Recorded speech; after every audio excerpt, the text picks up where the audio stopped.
You must understand the idea of the world as being in flux. I gave you the Sanskrit word dukkha, the sense of frustration. Dukkha really arises from a person's failure to accept the other two characteristics: lack of permanent self and change. The feeling that we have of an enduring organism, I meet you today and I see you, and then tomorrow I meet you again and you look pretty much as you looked yesterday, and so I consider that you're the same person. But you aren't, not really. When I watch a whirlpool in a stream, here's the stream flowing along, and there's always a whirlpool like the one at Niagara. But that whirlpool never really holds any water. The water is all the time rushing through it. In the same way, a university, the University of California, what is it? The students change at least every 4 years. The faculty changes at a somewhat slower rate. The building changes. They knock them down and put up new ones. The administration changes.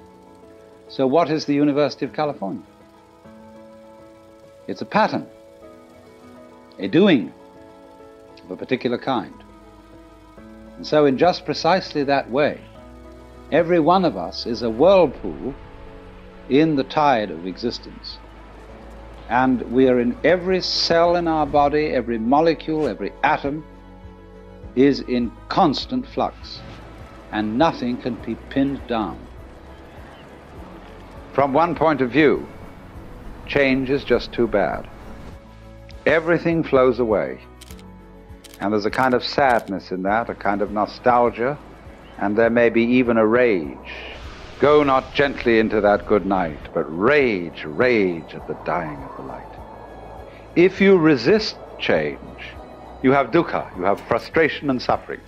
But on the other hand, if you understand change, you don't cling to it, and you let it flow, then it's no problem, it becomes positively beautiful. Which is why, in poetry, the theme of the evanescence of the world is beautiful.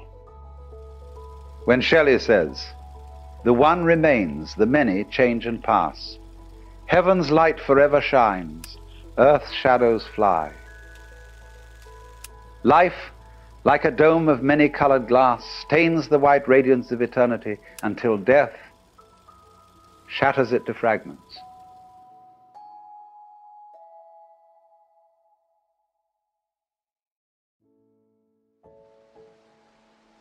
Now, what's beautiful in that? Is it heaven's light that shines forever? Or is it rather the dome of many-colored glass which shatters? See, it's always the image of change that really makes the poem. The fact that things are always running out, that things are always disappearing, has some hidden marvel in it. The Japanese have a word, yugen, Y-U-G-E-N, which has no English equivalent whatsoever. And yugen is, in a way, digging change. It's described poetically. You have the feeling of yugen when you see out in the distant water some ships hidden behind a far-off island. You have the feeling of yugen when you watch wild geese suddenly seen and then lost in the clouds. You have the feeling of yugen when you look across Mount Tamalpais and you've never been to the other side, and you see the sky beyond. You don't go over there to look and see what's on the other side. That wouldn't be yugen. You let the other side be the other side. And it evokes something in your imagination, but you don't attempt to define it, to pin it down. Yugen. So in the same way, the coming and going of things in the world is marvelous. They go. Where do they go? Don't answer, because that would spoil the mystery. They vanish into the mystery. But if you try to pursue them, you've destroyed Yugen. Like I remember when I was almost a child in the Pyrenees, in the southwest of France, we went way up in this gorgeous silence of the mountains. But in the distance we could hear the bells on the cows clanking. And somehow those tiny sounds brought out the silence. And so in the same way, slight permanences bring out change. Life is life, you see,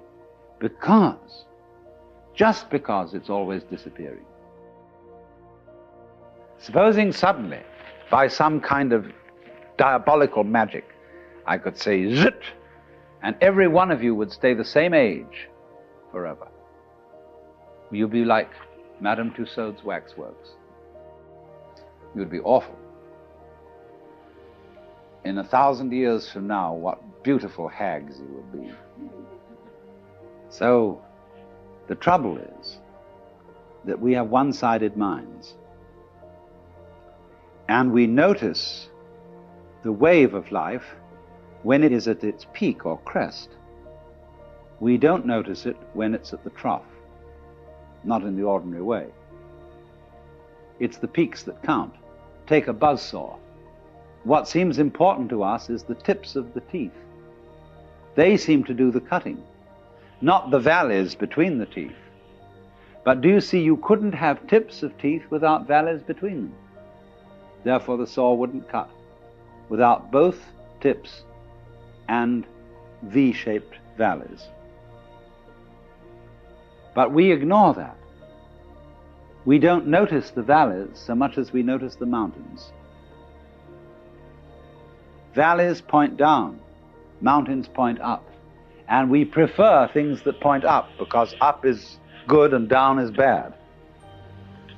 But seriously, we don't praise the peaks for being high and blame the valleys for being low. But it is so, you see, that we ignore the valley aspect of things. And so all wisdom begins by emphasizing the valley aspect as distinct from the peak aspect. We pay plenty of attention to the peak aspect. That's what captures our attention. But we somehow screen out the valley aspect. But that makes us very uncomfortable. It seems that we want and get pleasure from looking at the peaks, but actually this denies our pleasure, because secretly we know that every peak is followed by a valley, the valley of the shadow of death. And we are always afraid, because we are not used to looking at valleys, because we are not used to living with them. They represent to us a strange and threatening unknown. Maybe we are afraid the principle of the valley will conquer, and the peaks will be overwhelmed. Maybe death is stronger than life, because life always seems to require an effort. Death is something into which you slide effortlessly. Maybe nothing will overcome something in the end. Wouldn't that be awful? And so we resist change, ignorant of the fact that change is life, and that nothing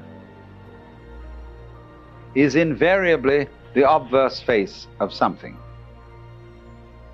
So space, night, death, darkness,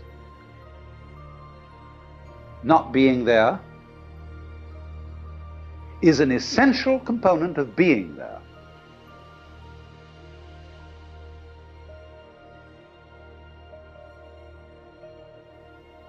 That's the way being is made up.